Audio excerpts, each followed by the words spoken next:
Welcome, Reanimated fans, to this week's episode. I am H.A. Conrad, broadcasting to you from Brooklyn, along with my intrepid co-host, Stuart Tiffin, who's coming at you from the West Coast. Hello, Stuart. Hey, yo. And today we are talking about a couple of news items, and then we're going to get into our reviews of Fear the Walking Dead Season 4, episodes 13 and 14. And so, to kick off things, I just want to say that I saw this article and I said, okay, everything's over now. This is just done. And it's basically an article about a filmmaker who would like to make a zombie film that is vegan-friendly and vegan-free and vegan-themed, because a lot of the times the special effects and things done with zombie films are meat products or animal products like sausages and things like that. But even going a little bit further, part of the theme of this show is that only the vegans survive the zombie apocalypse because they're not eating meat products, which is the source of the outbreak, at least in this film. He is floating a lot of like little teasers about who might be involved, such as actors from The Goonies and those kinds of things, but it in fact has gotten one famous vegan to sign on. Moby apparently is going to be involved in this production. Well, if you read the article, it says that he asked him to be in it, but there was a quote-unquote scheduling conflict, and so he's given them money instead. Yeah, but he's supportive of it, so I just think it's kind of funny. This is a lot of teasers. It just feels a little, I mean, it almost, I know this is terrible, but it almost read like a joke to me, like an Onion article. It's not, but anyway. I was following this Kickstarter campaign, and it kind of ran during our little late summer hiatus. Yes. And yeah, I welcome an indie zombie film. I'm never gonna not be interested in one. But I do find this premise, I don't know what the right word is, but God, what is the word? Preposterous is kind of what's coming to my head, but that's not what I'm thinking. It's pretentious. That's the one I'm looking for. Yes. Thank you. It's a little pretentious, and I can't imagine that it's been totally successful because they're still putting out these little kind of teaser articles about who they're in talks with. Well, you can be in talks with whoever you want unless you get the person to sign on. That doesn't mean anything. So, and now we're into September. The Kickstarter is happening, and it takes a long time to crowdfund for a film, but this just seems a little bit silly to me. But maybe I will take my words back if it turns out to be a super cool zombie film. So if it's anywhere near as good as The Battery, then fine. I'll have to eat my hat. But I have a feeling. I do too. But in any case, there's that. And then you found something, and something I have very, I don't even know what to think about this. Well, I know what I think about it, but I just think it's kind of a strange thing. There was an article in Bloomberg about the Walking Dead franchise and what AMC is doing with it. You want to dive into that? Well, that's the long and short of it now. So Bloomberg has this piece with quotes from the CEO of AMC, the chief executive officer of AMC, American Movie Classics, which is so weird. Remember what that channel used to be like? Yep. It was just like Westerns. And now it's this. Yeah, it's gone so far away from its roots. Yep. So American Movie Classics is looking to extend the life of The Walking Dead to make it into more like a Star Trek type franchise, with constant reboots or constant revisitations along the timeline, going to different countries. And apparently they have a 10-year plan beyond where we are right now, starting the 9th season of The Walking Dead Prime, already with one major spin-off that's been in 4 seasons of production. By the way, have you heard, has Fear been renewed yet? I don't know that it has. I think this might be the first year it hasn't been renewed before the end of the season. Yeah, even before the first episode of that season aired. And it's so funny that you mentioned that, because I actually was looking that up to see if there was any news on that, because I thought it was a little bit unusual, because usually they are announcing that right off the bat. It's been already renewed, Yeah, curious. Nope, it's been given the go-ahead, apparently. Okay, well, fine. I'm sure that they are still committed to the franchise. However, one of the things that caught my eye was in the AV Club version of this article is the chance to partner with a large media company, and spin off the intellectual property entirely, like basically Right. unladen themselves of this behemoth. So I don't know what that would mean. Maybe Well, AJ and I then can speculate all day, but we're not in that industry. Well, and I also think it's interesting. I mean, look, audiences are not as robust, but maybe audiences for other things could be, and it is a little surprising to me that they would try to lose this particular franchise given how lucrative it's been for them. And then I have to wonder why. So I can't begin to imagine what some of those reasons are, but it does feel a little weird to me.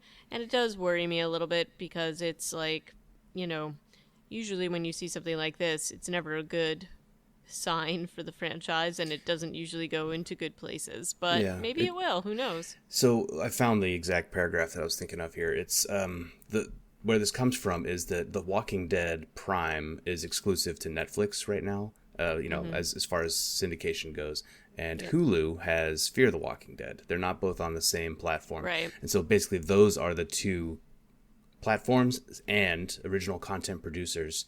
And now mega media companies, which is also kind of new since it was American Movie Classics, the TV station. And so it might come down to spinning Netflix or Hulu as the new owners of that IP, potentially. I feel like AMC would be giving away the golden goose if they did that. So Agreed. But who knows? but yeah. But we'll kind of watch this and see what happens with it. And then it's I not think the that's golden about- goose. It's the goose. Whatever. Yes, I know what you meant. Okay, everybody's with me. Moving on. I let it go. But we'll keep an eye on it and circle back if we get any more news about this later. And I think we are ready to jump into our review. You want to kick it off? How exciting. So, yeah, the first one we're talking about is episode 13 from this season, Blackjack. And that was directed by Sharat Raju and written by Ian Goldberg and Richard Nang. And Ian Goldberg is one of the new showrunners. So this is a lot of fun. I don't know about you, but you know that I'm a sucker for episodes with a small cast. This is well, it's not just Strand and John. There are a couple of other people too, but it's mostly a Strand and John Dory episode. And Luciana. And Luciana. Yes, thank you. Yeah. But what really sticks out to me and what I remember the most, I think, and I will remember the most going forward, are not only the fact that they have a nice little, John and Strand have a nice moment, or 4 or 5, and that there's a cool creature effect, which you very rarely get other than zombies in this show. So that really stood out to me. Yep, I liked this. I also liked the tug of war between the two very opposite characters of John and Strand, and I like the idea of them as a buddy cop show. Yeah. Or, a Gilligan's Island show, as it may be in this case. So, basically, John and Strand are stuck on what looks to be sort of like just like a nature preserve, and so they are staying in this. It's actually it's not John's cabin, but it's something in a similar vein. So it's basically this little ranger station that they are both like they're sharing this, and basically all the floodwaters from the storm that we saw have risen up, and they can't really, but we don't know this immediately, but they kind of can't, John is in the midst of building a raft, which is nothing unusual for him. He's always building something. He is building a raft, and then it becomes clear that they're just stranded there because of the floodwaters. And then it's sort of like more and more elements kind of come into the picture. But, there is the witty banter between these two is always fun. Yeah. And like you said, they're like the angel and the devil. One's optimistic, one is sunk into pessimism and alcoholism. And what is a little bit of a shame is that by the end of this episode, Dory is basically dragged down to Strand's level. Is kind of the impression you get. It's not like a uplifting episode. No. It's an episode about kind of like trying and failing, shooting for the moon, or trying to paddle across the pond and not making it. So that's a bummer. But it's also, I mean, the thing that I thought was a little bit interesting about this is that sometimes the pessimism does serve a purpose. And in truth, in this case, Strand was totally right. It, when everything became clear about their situation. And, I always live in faith that Dory is going to get a second wind in his optimism. And hopefully that's what eventually happens. We don't know yet. But it's this whole thing where basically John wants to get off that island. He wants to find June. And Strand's kind of like, well, we should just stay where we are. And we just live it out and, all sorts of stuff. And watches as John is spending an enormous amount of energy trying to figure out a way across. Now, the coolest part of this episode, I thought, was the element of the alligator. Oh, yeah. I mean, that's like a pretty cool thing. We haven't seen a ton of sort of things outside of the walkers be a threat. We did see a rattlesnake earlier in the season. Mm-hmm. So we're seeing a little bit more in these episodes or in this season of sort of outside, and the hurricane obviously is not an animal, but it's an outside of the walker danger. Just thinking about animals in this series and the franchise, most of the animal encounters have been domesticated animals or deer, right? But like prey animals. And so as far as predator animals, we had Shiva, and that went okay for a while, but even tigers weren't very well adapted to the zombie apocalypse. But it turns out alligators are maybe the alpha predator of the zombie apocalypse. If you think about it, they have not evolved that much just because they are kind of perfect predators. So it makes sense that they'd be kind of living it up during the zombie apocalypse. Yeah, and you can imagine that sharks are probably having a pretty good time also. Yep. So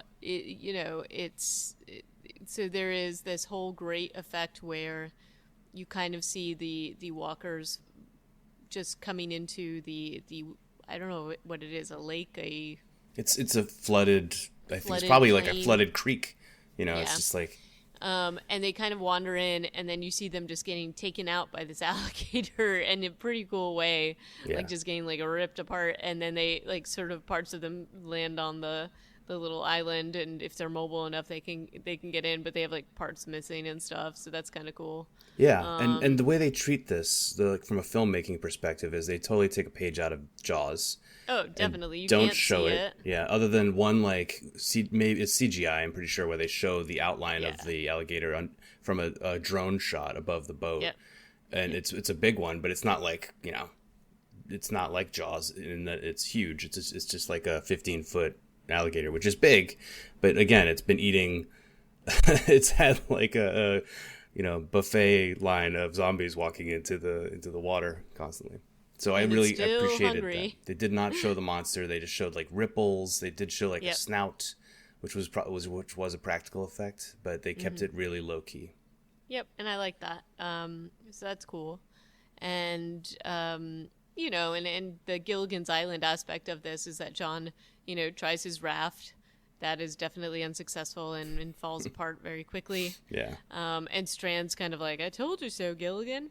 And then, asks, and then, John isn't above, I wouldn't say blackmailing Strand a little bit, emotionally blackmailing him, and, wants Strand to get this camper top because he thinks he can use it as a boat.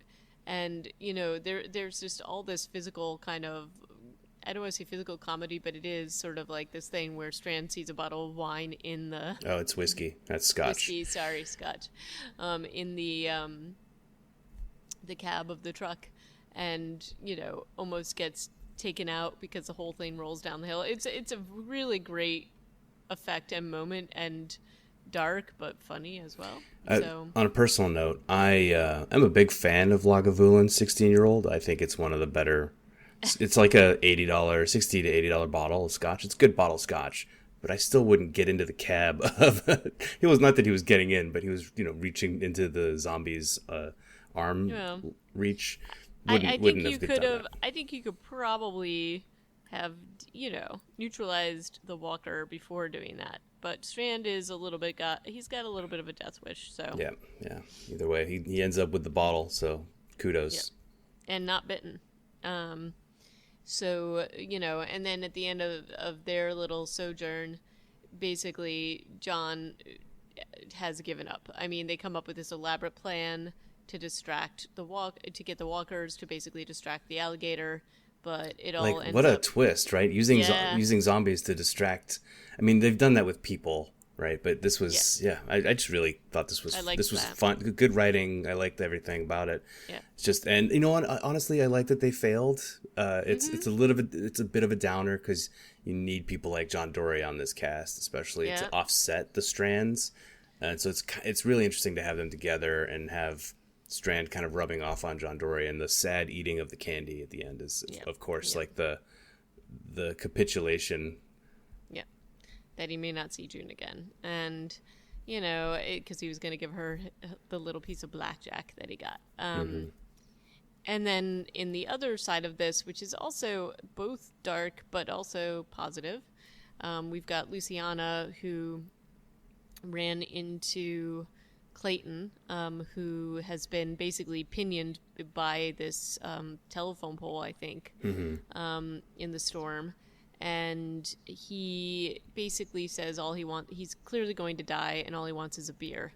And she's like, I'm going to get you that beer. And she goes like on this walkabout to go and find him a beer, and just really is frustrated and almost gives up. And then, of course, finds the box that has been left by her friends, and Jim in this particular box has left a beer.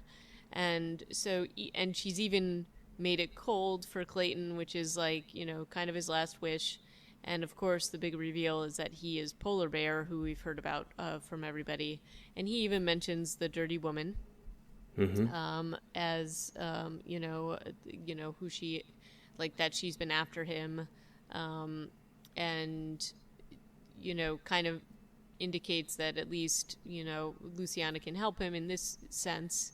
And, she buries him. And there, as it's interesting because we see some definite parallels in the next episode that we're going to talk about. But it's, even though Clayton dies, Luciana does seem to have hope because she did help him with leaving this world, at least on a high note for him. So she's kind of on her own version of Alicia's quest from the first episode of this mid-season premiere, like when she goes to the sawmill, but she actually manages, well, she doesn't save anybody, but she doesn't she doesn't run into him and he's a zombie. She sends him out of the world in the best way that one can, I guess, in this existence. So she gains something because he basically shares.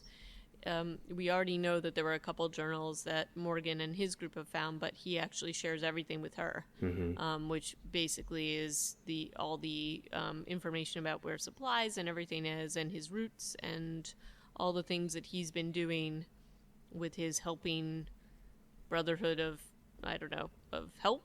I don't know what you want to call them. Whatever they are.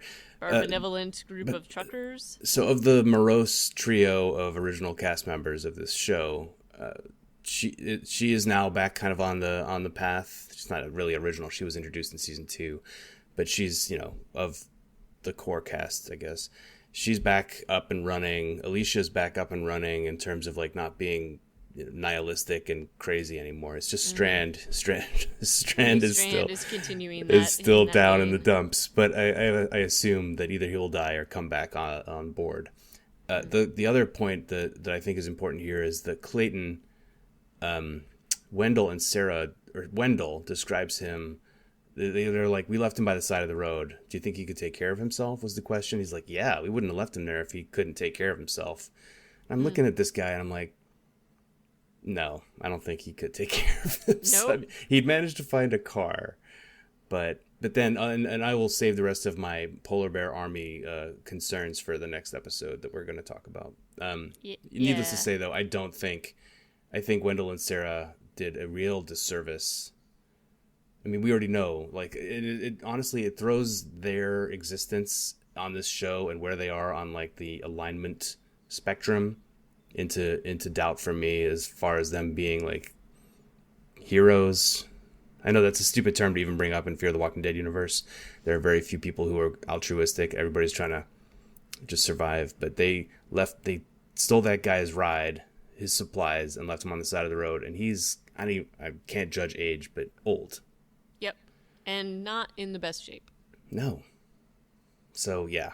Pretty dick move, Wendell, Sarah. Mm-hmm.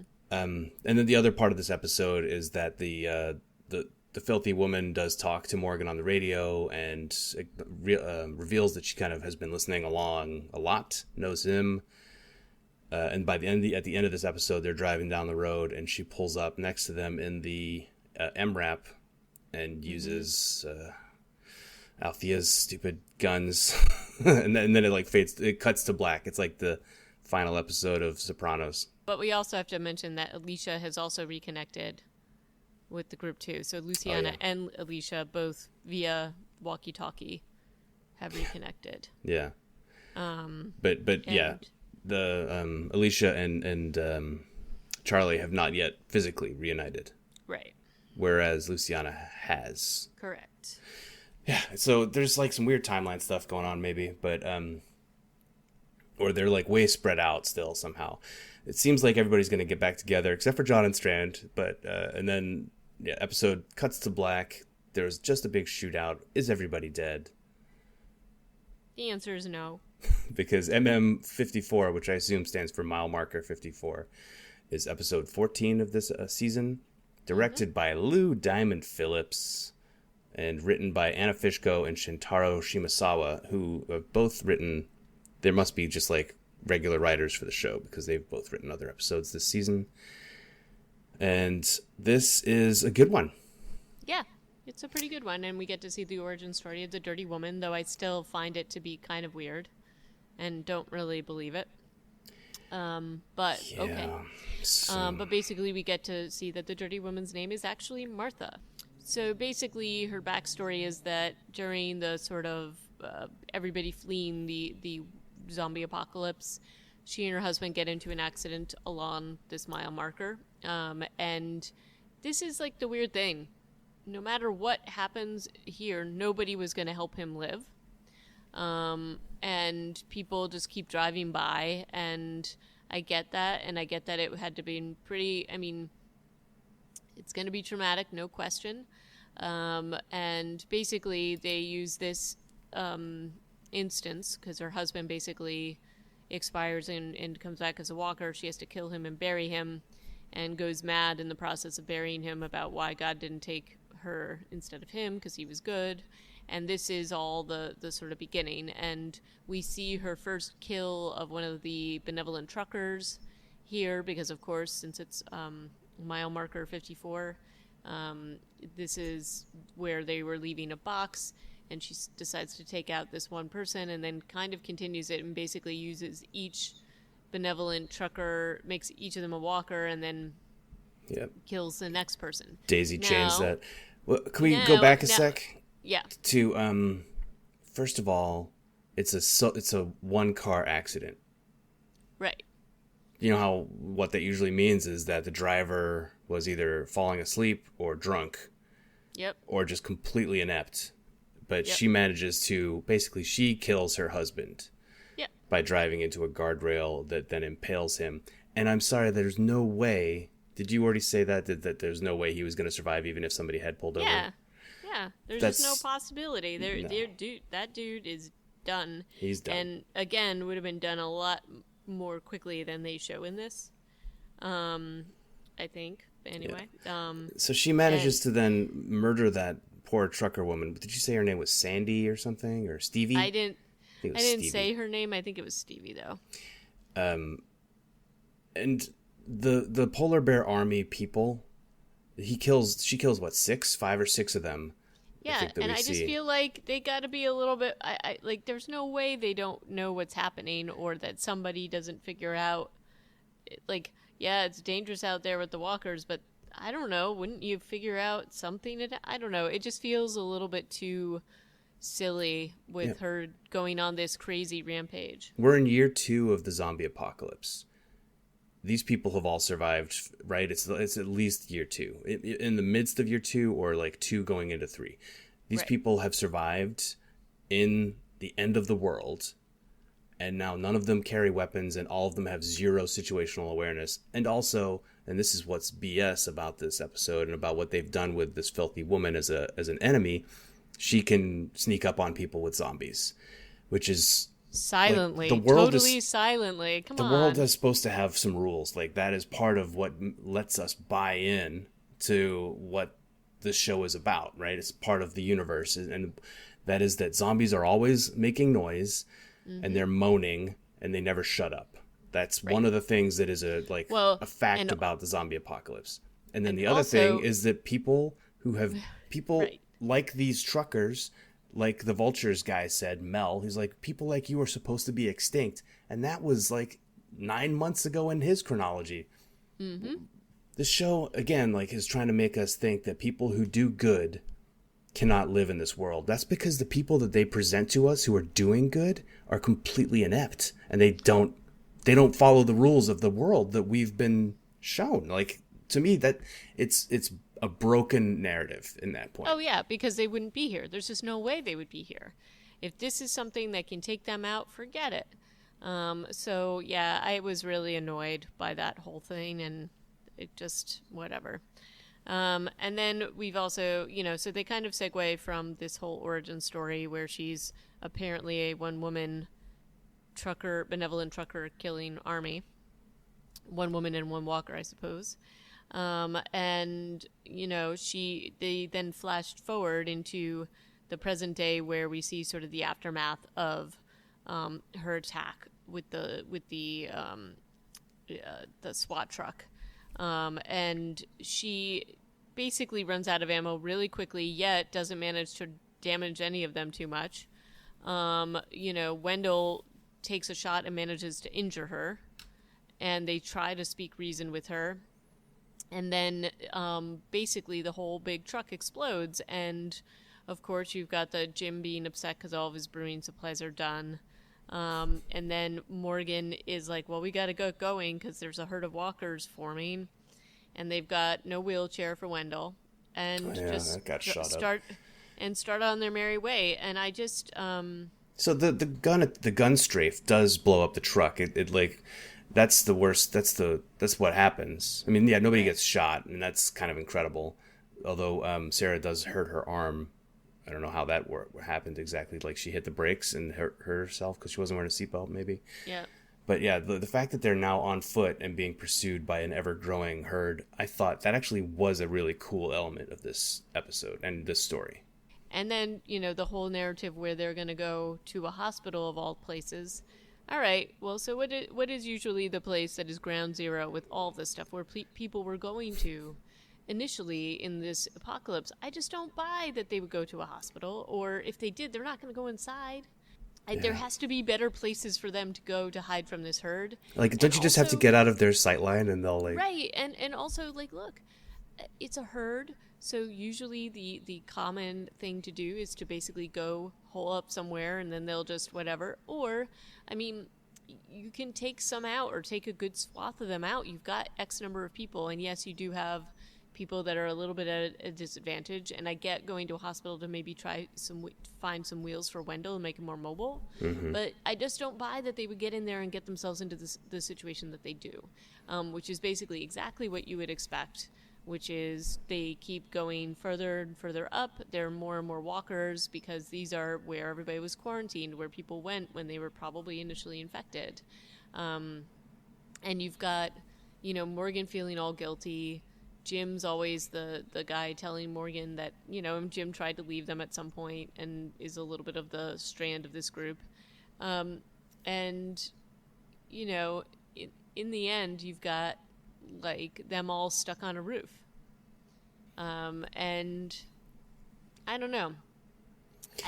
What did you think about this? Because I just didn't, again, much like the whole, like, scenes with the benevolent truckers getting taken out by Martha, I did not buy that Morgan would have led them into this situation. No. Nor, who else wouldn't have led them into this situation? Althea or June. All of them know better. This is just weird. I think they were restricted because of they had to account for Wendell. And honestly, I was more motivated by the familiar scenery. I like the fact that they were going back into a hospital. I kind of thought it was fun. So I don't hold that against anybody. Now, obviously, the motif here is that Morgan feels terrible because he thinks he made a huge mistake. And so, great. Like, if you think he made a mistake, well, guess what? Morgan also thinks he made a mistake. So, to me, then it's like it's telling the truth. Like, it's an honest story because, yeah, it probably wasn't a great idea, but they didn't seem to have a lot of options other than maybe just getting off the path and hoping that the herd would go past them and then they wouldn't feel like they were being chased. I don't know how that would have worked, like if zombies would follow a drag path, if they had to pick, or if they picked Wendell up and just went around a curve in the road and went into a wooded glen for, a while, a few hours. I don't know. That's like, to me, the only other thing they could have done, and there's no guarantee there either. At least in a building, they could try to fortify it, which they did. It didn't work. And it turned out there were way more zombies in the hospital than they anticipated, which they should have anticipated. But also, years after the initial, outbreak, don't they usually kind of move on? Like, why are there still so many in there? And so... Well, they're locked in, of course. Some of them were. But yeah, I thought... Anyway. So Lou Diamond Phillips talked about purposefully trying to echo scenes from the pilot, which I thought was cool. It's been 9 years since the pilot, so I was glad that he was, in his mind, at least visually, because he didn't write it, he was creating an homage to the beginning of the show, which I thought was pretty cool. And like to revisit those scenes, in the story chronologically, like 2 years later, it's a way grosser version of the hospital that Rick had to find his way out of. True.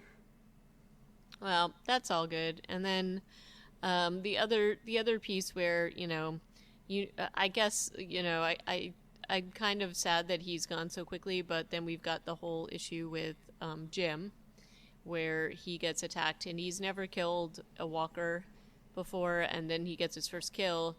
And the thing that I found weird about this is that it didn't seem like there was any opportunity for a walker to bite him. I thought he was going to get bit on his arm because it seemed like his arm was... It was very strange because I think we would have seen it bite his back. But on his back? Yeah, like what? And through like the through layers two of layers he's got. No, on. it's absurd. I just felt, and you wouldn't. I don't know. It just felt. This is the Carl chest bite all over again.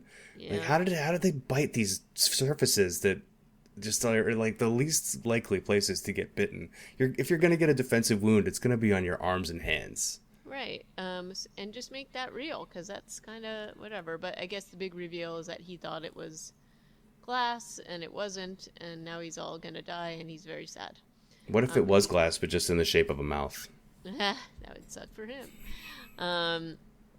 But anyway, we got that going on. I guess we should also mention what's been going on with Alicia and Charlie, which is that it seems as if they are looking for the group, but what it turns out is that Alicia wants to take Charlie to the beach.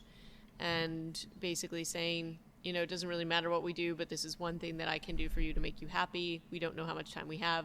This is a line that's been, we don't know what tomorrow will bring, and we just have today. We've heard this line a few times now as a theme throughout this season. And Charlie basically is the one that pushes back and saying, like, no, we need to do something that makes me feel somewhat good, and I want to find the group. And it's kind of their interactions are pretty good. I like where they're going with this. Very much a big sister maternal thing. Alicia's it's definitely kind of feeling a little Madison-like, I think, in just sort of like, okay, we're gonna go do this and move forward. And like the kind of funny little ending, which is it's a little bit of a cliffhanger, mostly because I was terrified an alligator was going to get a look at them. Yeah, you and me both. I had my fist in my God. mouth. I was like, oh my God. No alligator. Don't jump the water. And we see John's hat floating in the drink, basically, and there's a very happy Alicia reaction and Charlie reaction, because I think they've clearly seen John and Strand or something like that. But that's where we leave it. Well, I've seen some footage from next week's episode, and I deliberately did not. So okay, well then I will hold off. But oh no, I don't want to. There's some imagery. Go ahead. There's I don't care. I don't think it has anything to do with plot, but there is a scene or two, or maybe the whole episode of Charlie wearing the hat, Ooh, like Carl. like Carl. That's, to me, it's just like, well, how do you not put that together when you see a preteen or a teenager, maybe she's a teenager, wearing a cowboy hat in The Walking Dead that's a father figure, but belongs to a father figure? It's like, whoa, that might be a little too much, in terms of self-referential material. But so that airs tonight, and that's like the semi finale. It's called I Lose People, and then the finale is called ellipsis I Lose Myself. So, but they're not. It's not a twofer. We have to wait a week to finish the sentence. Bummer. But yeah, we're almost done with this season. I think it's really mixed for me. I think we've both had significant issues with the hatchet job they did on the cast and the story. Even though it was at a good ending point at the end of last season, they really chopped it up. And where the hell is Daniel Salazar and all these other people who we associated with this show? Yep. It's maybe they'll show up in the next 2 episodes, but I don't know. Yeah. I don't know. We'll see, but it's the things that I do like is that some of the levity, they've brought that back, and I like that. But I do think that some of the things that they've done in terms of the writing have sacrificed just common sense. And look, it's a Walking Dead. You're going to have a little bit of that stuff going on. But I think some of the plot points, just in terms of, especially with the benevolent truckers and that kind of thing, have just stretched the credibility. And that makes me not enjoy it. Yeah. And I don't think that there was, look, I think you could do that, make Martha a little bit more cunning, make the storyline a little bit more interesting. It's a montage. You can show a lot of different things, like how she's like very crafty or something that makes me believe where this storyline is going. But, we'll see what happens with the last couple of episodes. Yeah. And I'm looking forward to it. I do want to see what happens next. So I guess that says something.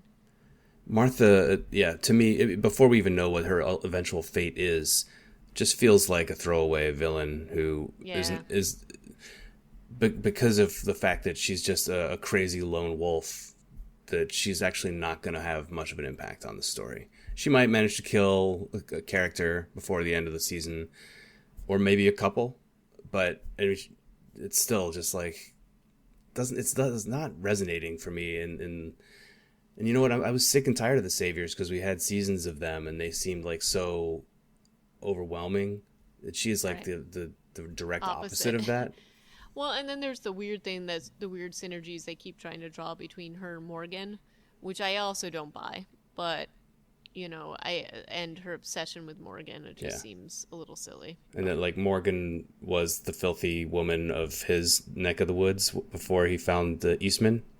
Right, but he was, but in a different way, I guess. He's an uncompromising murder hobo, that's for sure. Yeah. So anyway, but let us wrap it up, and we'll talk about next week. So, if you have any comments about this season, how it's unfolding, send us an email at reanimatedpodcast@gmail.com, or leave us a note on our site, reanimatedpodcast.com, or you can tweet at us at reanimatedpcast. Until next time, ciao. Bye-bye. Thanks for listening.